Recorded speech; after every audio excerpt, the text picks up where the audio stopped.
Red breaking news చూస్తున్నాం. సినిమాల piracy వ్యవహారంలో ఐబొమ్మ రవిపై పోలీసులు 5 కేసులు నమోదు చేశారు. పైరసీ సెల్ ఇచ్చిన ఫిర్యాదుతో ఒక కేసు నమోదు చేయగా ప్రస్తుతం ఈ కేసులో అతన్ని పోలీసులు అరెస్ట్ చేసి విచారిస్తున్నారు. బెట్టింగ్ యాప్ ప్రమోషన్ వ్యవహారంలో కూడా ఇతడిపై కేసు నమోదైంది. సినీ దర్శకులు ఇచ్చిన ఫిర్యాదులపై కూడా కేసులు నమోదయ్యాయి. మరోవైపు 5 రోజుల కస్టడీలో భాగంగా రెండో రోజు ఐబొమ్మ రవిని సైబర్ క్రైమ్ పోలీసులు కస్టడీకి తీసుకున్నారు. పైరసీ వ్యవహారంలో అతడికి ఎవరు సహకరించారు, అతడి వెనుక ఎవరన్నా ఉన్నారా అంటూ, లేదా ఒక్కడే ఈ వ్యవహారం నడిపాడా అంటూ ఇలా పలు కోణాల్లో పోలీసులు విచారిస్తున్నారు. అతడికి సాంకేతిక సహకారం ఎవరిచ్చారన్న విషయంపై కూడా లోతుగా ఆరా తీస్తున్నారు.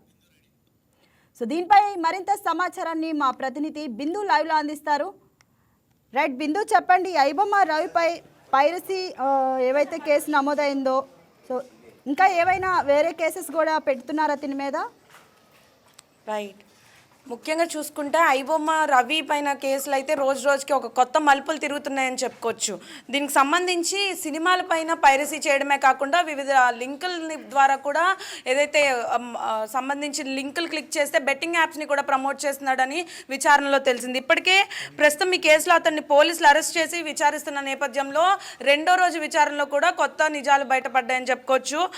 ఐబొమ్మ బ్యాన్ అయినప్పటికీ, అంటే ఆ సైట్కి తీసుకెళ్ళినప్పుడు ఐబొమ్మ ఆపేసినప్పటికీ కూడా ఆ పోర్టల్కి సంబంధించి కూడా ఇంకా ఐబొమ్మ పోర్టల్ కాకుండా అదే పేరుతో ఐబొమ్మ 1 అని కూడా ఒక కొత్త వెబ్సైట్లో ఈ ఆన్లైన్ ఏవైతే వీడియోస్ అదే సినిమాలు ఉన్నాయో అవన్నీ ఓపెన్ అవుతున్న నేపథ్యం కనిపిస్తుంది. ముఖ్యంగా చూసుకున్నట్లయితే ఐబొమ్మ వెబ్సైట్ ఆపేసినప్పటికీ కూడా ఈ ఎవరైతే ఇమ్మడి రవి ఉన్నాడో హ్యాకింగ్లో కేటుగాడని చెప్పుకోవచ్చు. దానికి సంబంధించి వేరే వెబ్సైట్ని పెట్టి దాంట్లో ఆల్రెడీ మూవీస్ డౌన్లోడ్ అయినట్టు కూడా తెలుస్తుంది. అయితే ఇటీవల వచ్చిన సమాచారం ప్రకారం ఎస్బీఐ ఇవైతే సినిమాలు ఉన్నాయో, తమిళ్ మూవీస్ కానీ తెలుగు మూవీస్, కన్నడ మూవీస్ ఉన్నాయో, ఆ సినిమాలకు సంబంధించి కూడా డైరెక్ట్గా ఎస్బీఐ పోర్టల్లోకి వెళ్ళి ఎస్బీఐ పోర్టల్లో ఏదైతే యూఆర్ఎల్ లింక్ ఉందో ఆ లింక్ని పేస్ట్ చేస్తే మాత్రం సినిమాలు ఐబొమ్మలో వస్తున్న సేమ్ సినిమాలు కూడా అక్కడ క్లియర్గా థియేటర్ ప్రింట్ లేకుండా క్లియర్గా సినిమాలు, పైరసీ సినిమాలు అక్కడ కనిపిస్తున్నాయి. ఈ కొత్త మలుపుకు సంబంధించి కూడా ఇమ్మడి రవి ఐబొమ్మ బ్యాన్ అయిద్దని ముందే ఊహించి ఇట్లాంటి పోర్టల్స్ అన్ని క్రియేట్ చేశారని కూడా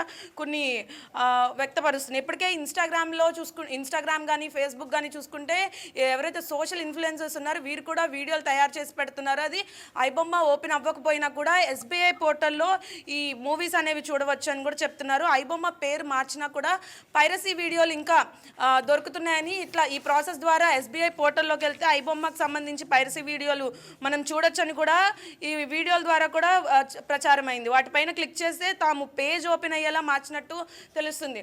అంటే సినిమాలు మాత్రమే కాకుండా బెట్టింగ్ యాప్స్ ఏవైతే ఉన్నాయో ఆ బెట్టింగ్ యాప్స్ని కూడా ప్రమోట్ చేశాడని దర్యాప్తులో తెలిసింది. ముఖ్యంగా చూసుకుంటే టెలిగ్రామ్లో ఏవైతే బెట్టింగ్ యాప్స్ యూత్ ఇప్పుడు ఎక్కువగా ఎడిక్ట్ అవుతున్న బెట్టింగ్ యాప్స్ ఉన్నాయో ఆ టెలిగ్రామ్లో ఆ స్టోరీలో లింక్ని పేస్ట్ చేయడంతో ఆ బెట్టింగ్ యాప్స్ని క్లిక్ చేసి చాలామంది కొంతవరకు డబ్బు పోగొట్టుకున్న నేపథ్యం కూడా కనిపిస్తుంది.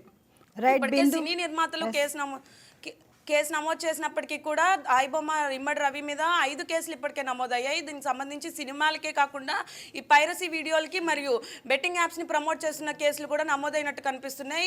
ఇమ్మడి రవి దగ్గర 3 కోట్ల రూపాయలు దొరికినప్పటికీ కూడా సినీ నిర్మాతలకు మొత్తం మీద 30 కోట్లు భారీ నష్టం చేకూరింది. దీనికి సంబంధించి కూడా కోర్టులో ఇది విచారించినట్టు తెలుస్తుంది. అంతేకాకుండా పోలీసులు రోజు రోజుకి ఈ ఐబొమ్మ రవిని ఎలా విచారిస్తున్నారు అధికారులు, ఎలాంటి సమాచారం సేకరిస్తున్నారు ఆయన దగ్గర నుంచి? ఆయన ఎటువంటి ప్రశ్నలు అడుగుతున్నారు అధికారులు? మొత్తం మీద ఐబొమ్మ ఇమ్మడి రవికి సంబంధించి హైదరాబాద్లో ఇది వెబ్సైట్ స్టార్ట్ చేసినప్పటికీ కొద్ది రోజుల తర్వాత ఆయన కరేబియన్ దీవుల్లో ఉండి ఈ వెబ్సైట్ అనేది ఆపరేట్ చేయడం మొదలుపెట్టాడు. కొన్ని సంవత్సరాలు కూడా అక్కడ ఉండి, అంటే కరేబియన్ దీవుల్లో అక్కడ వెబ్సైట్స్ని యూజ్ చేసి అక్కడ ఫారినర్స్ బ్యాంక్ ఖాతాల నుండి కూడా ఇంక భారీ ఎత్తున డబ్బు జమ అయినట్టు కూడా పోలీస్ విచారణలో తెలిసింది. అక్కడ నుండి వెబ్సైట్స్ని నడిపి అక్కడ నుండి మూవీస్ అనేవి అప్లోడ్ చేయడం జరిగింది. అప్పటి నుండి కూడా వెబ్సైట్ ఏదైతే ఉందో ఉందో ఆ ఫారెన్ వెబ్సైట్ అక్కడ నుండే నడుపుతున్నట్టు తెలుస్తుంది. ముఖ్యంగా చూసుకుంటే ఐబొమ్మకు సంబంధించి దానికి సంబంధించిన వీడియోస్ ఏవైతే ఉన్నాయో సినిమాలు, పైరసీ సినిమాలు అప్డేట్లోనే ఉన్నాయి. ఇప్పటికీ ఐబొమ్మ రవిని విచారించినప్పటికీ, కేసులు నమోదు చేసి ఆయన కస్టడీలో ఉన్నప్పటికీ కూడా ఐబొమ్మ మూవీలు ఇంకా రావడం ఏంటో కూడా ఒక పెద్ద ప్లాన్ అని కూడా చెప్తున్నారు. ముఖ్యంగా అంటే ఆ రవి ముందుగానే ఊహించి ఐబొమ్మ ఒకవేళ బ్యాన్ అయితే కూడా వేరే దారులు ఏవైతే ఉన్నాయో వాటిలన్నిటిని సెట్ చేసినట్టు తెలుస్తుంది. ఆ బెట్టింగ్ యాప్స్ కూడా డైరెక్ట్గా ఈ మూవీని చూడడానికి ఎవరైతే ఈ ఎస్బీఐ పోర్టల్స్కి వెళ్తున్నారో ఆ లింక్ని ఏదైతే క్లిక్ చేయగానే డైరెక్ట్గా వారి వ్యక్తిగత ఇన్ఫర్మేషన్కి వెళ్తుంది. వ్యక్తిగత ఇన్ఫర్మేషన్ని కూడా గ్రాప్ చేస్తున్నట్టు తెలుస్తుంది. ఇప్పటికే 50 మంది పైనే కూడా ఈ వ్యక్తిగత ఇన్ఫర్మేషన్స్ రవి దగ్గర దొరికిన హార్డ్ డిస్కుల్లో ప్రిజర్వ్ అయి ఉన్నాయి కూడా అని కూడా ఏదైతే పోలీసుల విచారణలో తెలిసింది. ఐబొమ్మ రవికి సంబంధించి ఈ ఐబొమ్మ రవి అరెస్టు నేపథ్యంలో ఆయన కుటుంబ సభ్యులు అసలు ఏమంటున్నారు? రవికి సపోర్ట్ చేస్తున్నారా వాళ్ళు? ముఖ్యంగా ఈ ఐబొమ్మ కేసుకి సంబంధించి ఇమ్మడి రవి కుటుంబానికి దూరమై చాలా రోజులైంది. ఆయన భార్య ఉన్నప్పటికీ కరేబియన్ దీవుల్లోకి వెళ్ళి ఈ వెబ్సైట్ని నడపడం జరిగింది. అయితే ఈ కేసులో కీలక మలుపు చూసుకుంటే మనం ఐబొమ్మ రవిని పట్టించింది వారి భార్య అనే చెప్తారు. అంటే పోలీసులకి ఇన్ఫర్మేషన్ ఇచ్చింది వారి భార్యే. నాంపల్లి వచ్చాడని చెప్పి హైదరాబాద్ ఈ టైంలో వస్తున్నాడంటే విడాకుల పని మీద వస్తున్నాడని కూడా పోలీసులకి ఇన్ఫర్మేషన్ ఇచ్చింది కూడా వారి భార్యే. ఇంకా ఇటు సైడ్ చూసుకుంటే ఇమ్మడి రవి యొక్క తండ్రి, వారి తండ్రి కూడా దీనికి హర్షం వ్యక్తం చేస్తున్నారు. అంటే తప్పుడు పనులు చేసిన వాడికి ఖచ్చితంగా శిక్ష పడాలి, నా కొడుకైనా సరే వేరొకరైనా సరే శిక్ష మాత్రం పడాలని చెప్పేసి ఐబొమ్మ ఇమ్మడి రవి వారి తండ్రి కూడా వ్యక్తపరిచిన నేపథ్యం కనిపిస్తుంది. అయితే చిన్నప్పటి నుండి ఆయన కష్టపడి పెంచిన ఆ బుద్ధులేవి తనకు అవ్వలేదని కూడా చెప్తున్నాడు. ముఖ్యంగా ఐబొమ్మ రవి వాళ్ళ తండ్రి చూసుకుంటే ఆయన ఒక రిటైర్డ్ ఆఫీసర్. ఆయన ఇట్లాంటి అక్రమంగా వచ్చిన డబ్బుకి ఏనాడు ఆశపడలేదని, ఆయన రిటైర్మెంట్కి ఆయన పెన్షన్ ద్వారా వచ్చే డబ్బుని ఆయన తన కుటుంబాన్ని లీడ్ చేసుకోగలడని, ఏదైతే తన కొడుకు అక్రమంగా సంపాదిస్తున్న డబ్బుని తనకు అవసరం లేదని కూడా చెప్పి పలుమార్లు హితవు పలికినా కూడా రవి ఎప్పుడు కూడా తల్లిదండ్రుల మాటలు లెక్క చేయకుండా కూడా ఉన్నాడని చెప్తున్నారు. అయితే ఎప్పుడైతే ఇంటి నుండి బయటకు వచ్చేసాడో అప్పటి నుండి హ్యాకింగ్లో చాలా ప్రవీణుడు అయ్యాడు. హ్యాకింగ్ బాగా నేర్చుకొని హ్యాకింగ్కి సంబంధించి ఎటువంటి వెబ్సైట్ని క్లిక్ చేస్తే ఏవేవి ఇన్ఫర్మేషన్ వస్తుందో కూడా చాలా వరకు వీటిల్లో ఆరితేరిన దిట్టని చెప్పుకోవచ్చు. అలాగే ఐబొమ్మ వెబ్సైట్ని కూడా నడుపుతున్నాడు. ఐబొమ్మతో పాటు ఇతర వెబ్సైట్స్ మీద కూడా ఏవైనా చర్యలు తీసుకుంటున్నారా అధికారులు?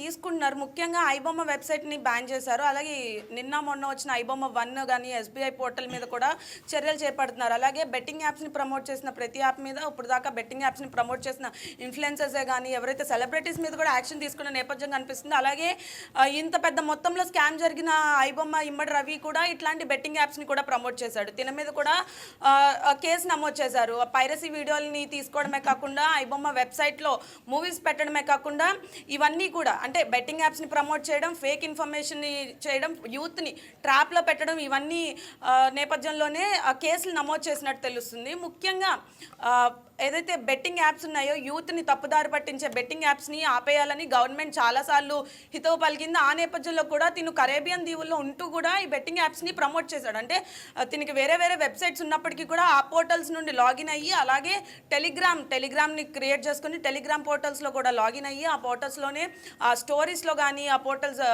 పోస్ట్లో కూడా ఈ ఏవైతే ఉన్నాయో లింక్స్ని షేర్ చేసి ప్రతి ఒక్కరిని ఇది లింక్ క్లిక్ చేస్తే మీకు డబ్బులు వస్తాయి, మీకు డబల్ అవుతాయి మీ అమౌంట్ అని చెప్పి ఇట్లాంటి బూటకపు వార్తలు కూడా ప్రచారం చేశాడు. ఈ నేపథ్యంలో కూడా వారందరూ ఎవరైతే లింక్ క్లిక్ చేశారో డైరెక్ట్గా వారి వ్యక్తిగత ఇన్ఫర్మేషన్కి అది లింక్ అయ్యేలాగా అయితే వీడు సెట్ చేసినట్టు తెలుస్తుంది. వీరు సెట్ చేసిన దాని ప్రకారం చూసుకుంటే లింక్ క్లిక్ చేయగానే డైరెక్ట్ వ్యక్తిగత ఫోటోలు కానీ వ్యక్తిగత వీడియోలు కానీ వారికి ఏదైతే పర్సనల్ ఇన్ఫర్మేషన్ ఉందో అదంతా వచ్చిన నేపథ్యం కూడా కనిపిస్తుంది. Thank you Bindu.